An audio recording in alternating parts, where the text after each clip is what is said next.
Hello. So this is the 5th year anniversary update for my One Spot Foxface.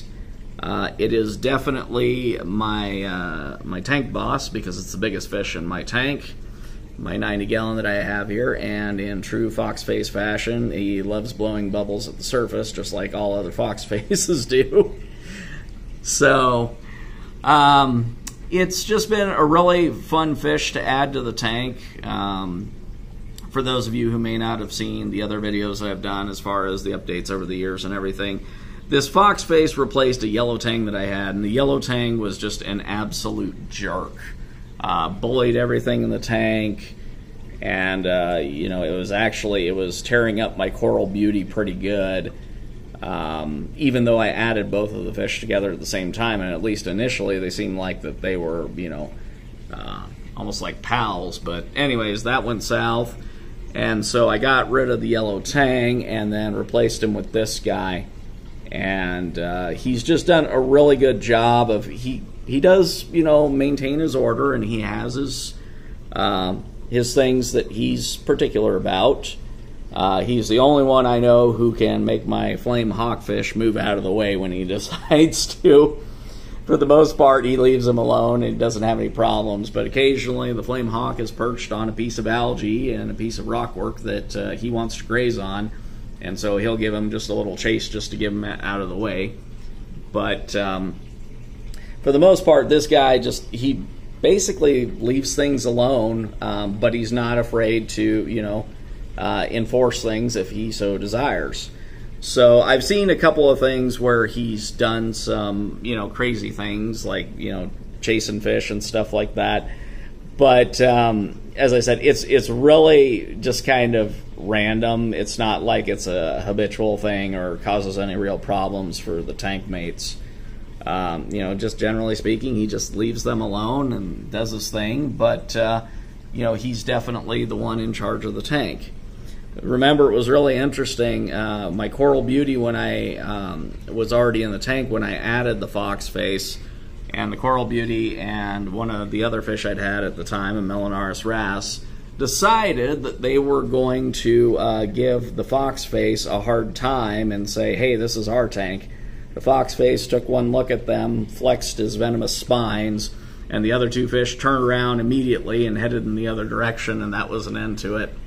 Ever since then, basically, the Foxface has just said, okay, you know, I'm running the show here. So, but as I said, he generally has a pretty soft touch as far as dealing with the fish, other than, you know, just the random things like I mentioned. And as I said, fortunately, it's not like a pattern of consistent aggressive behavior. It's just more of one of those things just every once in a great while he will, you know, impose his will.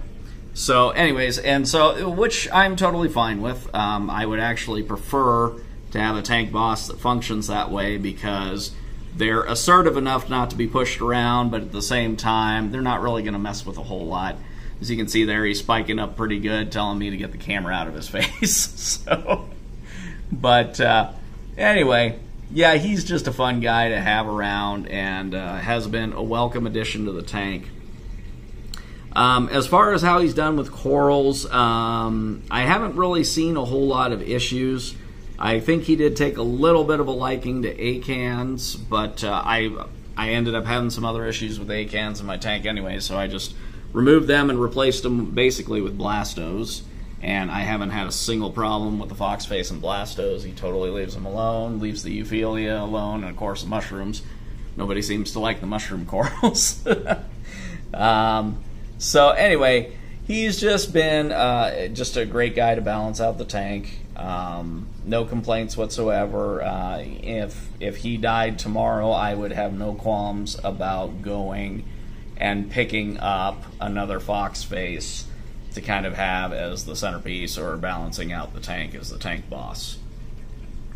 As I said, much rather have one of these guys than that butthead of a yellow tang that I used to have. So, I'm trying to think if there are any other issues that I've seen with him. Really not. They do spook fairly easily. And yes, they do change color based on temperament. They go into kind of like almost like a night camo mode. And if they're really, really stressed out, they will go jet black. So if you see a Foxface, you know, a One Spot or a regular Foxface, and they are jet black, it means that yes, they are super stressed. So, so yeah, you definitely keep an eye on these things because yes, they do change color based on mood and you know, level of stress. So, as far as ease of care, this guy has required no special care whatsoever. It just goes around and nibbles at the rockwork there. I give it one feeding, small feeding of nori per day, which all the fish eat. And then I do 2 small feedings of LRS Reef Frenzy, and that seems to keep the Foxface and pretty much everybody else in the tank happy. So, as I said, I hope I get a few more years out of this guy. I know that the reports as far as how long they live in captivity are kind of mixed. They're not known for being a fish that lives super long, but at the same time, they're also ones that they can definitely live a few years. And so, as I said, I've had this guy 5 years. Not sure how old it was when I got it. It was kind of like in that medium size range. So it definitely wasn't, you know, like just a young fish. You know, it was probably a juvenile, but not, you know, not like one that was, you know, just born a few months earlier. So anyway, and as you can see, my Foxface, I notice it kind of varies from one to the other. The One Spot is more prominent on mine than it is on a lot of the other ones that I've seen. So, which actually I kind of like. It gives it a little personality and character. I also chose the One Spot just because they tend to stay a little bit smaller than the other Foxfaces that they look similar to that aren't the One Spots. I believe they call them the Foxface Low on some sites. And so that was the other reason, is that I wanted to have one that was going to be smaller, since I was going to be kind of pushing it a little bit, since this is a 90-gallon tank. These are guys that, you know, I see some people who put them, you know, like 55-gallon or smaller tanks. Definitely wouldn't recommend them for that. I would say, you know, 75 to 90 gallons, if you want to keep one for a long period of time, is what I would recommend as a minimum. And then ideally, you know, these guys probably would do best in, like, say, a 6-foot-long tank, you know, like a 125 or something bigger than that. But as I said, you know, it's definitely doable, you know, particularly if you get one when it's, you know, not super huge when you first get it.